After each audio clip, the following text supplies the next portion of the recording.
Now, the former President Daniel Toroitich arap Moi has been praised for the major political developments in the country despite the attempted coup that destabilized the country in 1982. Our reporter Alice Diana gives us a brief political history of this political titan.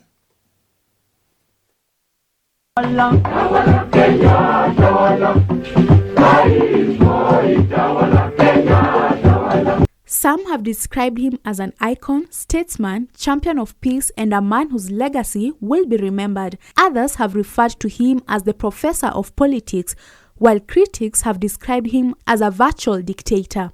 Daniel Toroitich arap Moi was born on 2nd September in 1924. However, his family says he has lived over 100 years. You all know, or at least we are made to believe, that Mzee was born in 1924. But I would assume, and we all Kenyans, maybe Mzee was even slightly more than the 95 years that we know. So it is not really with sadness.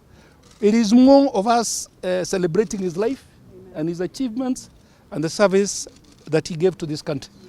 After working as a teacher from 1946, Moi entered into politics in 1955 when he was elected member of the Legislative Council for Rift Valley. He was re-elected member of the Legislative Council in 1957.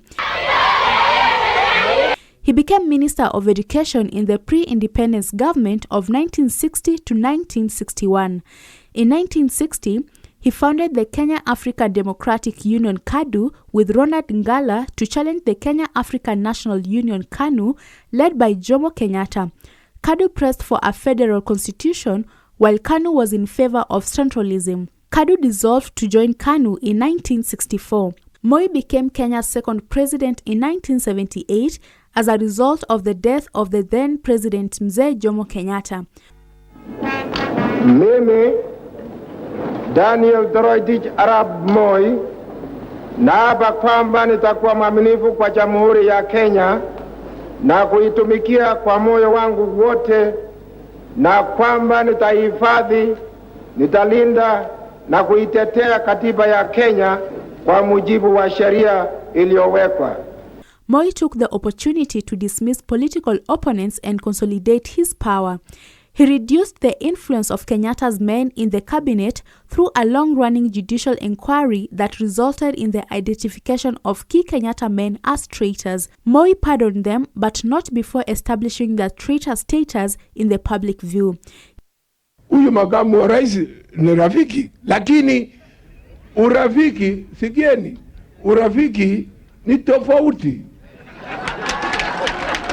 He appointed supporters to key roles and changed the constitution to formally make KANU the only legally permitted party in the country.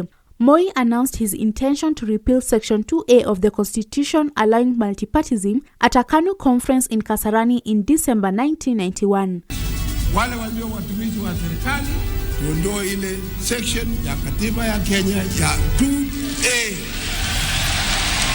Despite fierce debate and opposition from many delegates, the conference eventually passed the motion unanimously. After leaving office in December 2002, Moi lived in retirement, largely shunned by the political establishment. Moi had been in office for 24 years. Reporting for Hope TV News Watch, I'm Alice Diana.